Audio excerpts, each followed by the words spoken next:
What if I told you that one of the richest and most advanced countries in the world started off as a small, resource-poor island with barely any land, no natural resources, and deep social divides?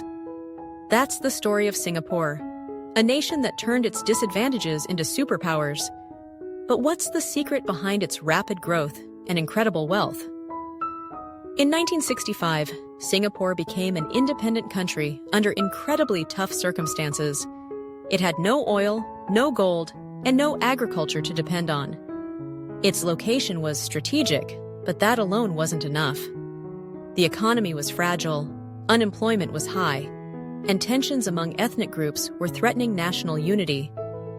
Most nations would have stumbled, but Singapore had a plan. That plan started with visionary leadership. Prime Minister Lee Kuan Yew and his government believed that Singapore's greatest asset wasn't under the ground, it was in the minds of its people. So they focused on building a world-class education system, cracking down on corruption, and creating a safe and efficient society. And they moved fast. One of their first big moves was to open Singapore up to the world.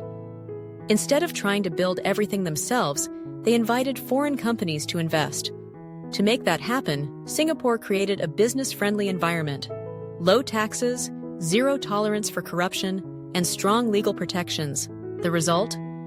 Multinational corporations flooded in, bringing money, jobs, and knowledge. Trade became a cornerstone of growth. Singapore expanded its port into one of the busiest in the world, connecting Asia to Europe and the US. It became a hub, not just for ships and goods, but for finance, logistics, and technology. From a shipping stop to a global business center, all in a few decades. But Singapore didn't stop at trade. It knew that for long-term success, it had to become self-reliant in other areas too. Take water, for example. The country used to import most of its water from Malaysia. Now, it recycles water and uses high-tech desalination plants. It's an example of how Singapore always plans decades ahead, identifying problems early and solving them with innovation. Another key to Singapore's success? Housing.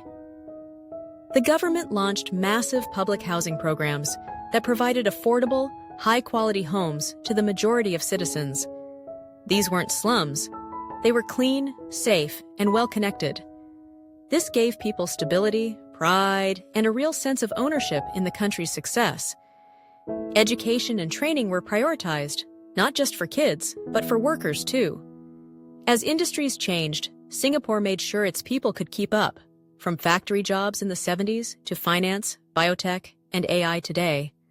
Lifelong learning isn't a trend in Singapore, it's a national strategy.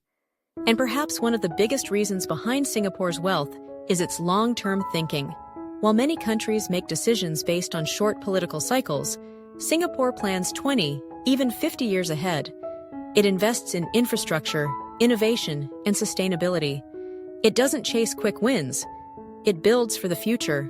Today, Singapore has one of the highest GDPs per capita in the world. It ranks at the top for ease of doing business, quality of life, and innovation. All of this, with no oil, no diamonds, no farmland, just brains, discipline, and vision. So, what's the real secret behind Singapore's rapid growth and wealth?